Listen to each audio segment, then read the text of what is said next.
মায়ের হাতে রান্না করা আইবুড়ো ভাত আজকে শেষ হলো। কাল থেকে অফিসিয়ালি আইবুড়ো ভাত দিয়ে শুরু হবে বিয়েবাড়ির তোড়জোড়।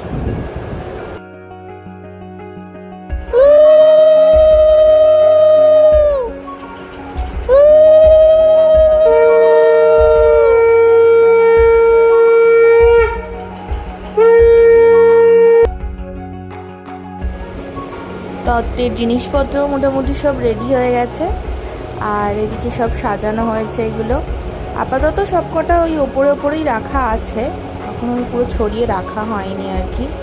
বাড়িও সেজে উঠেছে, এই যে সিঁড়ির কাজটা সাজানো হয়েছে। এসব দেখেই এবারে যেন মনে বিয়েবাড়ি একটা ব্লগ জেগে ওঠে।